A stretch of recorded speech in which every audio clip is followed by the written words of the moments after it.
мы надеемся, имеет к Так, этому Дуслар, я желание. сейчас кое-что увидел. Бывший член русской общины поделился историей об одном из лидеров организации Я щас Евгении в Чеснокове, наушниках меня как он презирает татар и башкир.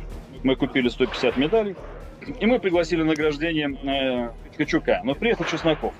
Когда он увидел, что в русской общине состоят башкиры и татары, он мне сказал: а что они у тебя здесь делают? Знаете, так, с пренебрежением, кстати, как бы просброд какой-то. Я говорю: ну как, это наши мужики, это мои братья, мы вместе, мы одна семья. Он: не-не-не.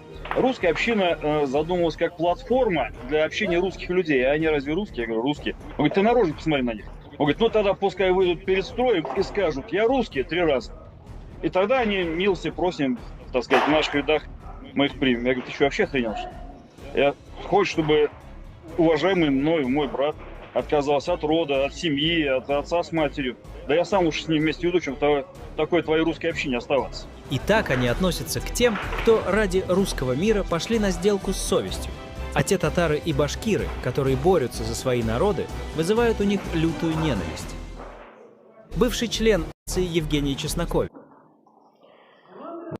Да, Дуслар, надеюсь, меня слышно. Сейчас я в наушниках проверю. Прием. Ну, нәрсе айтырга инде. Да, сегодня чуть я загружу, как пойму узбек. Теперь, чтобы объяснить, как по- под, ну, татар, башкортлар даже яраткан башкорт татарлар разница, фарк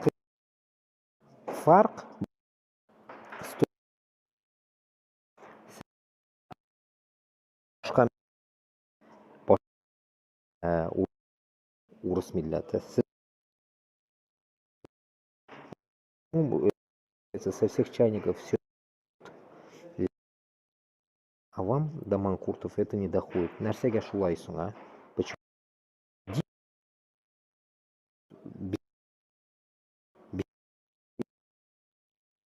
Моменты. Вот такая вот фигня. Давайте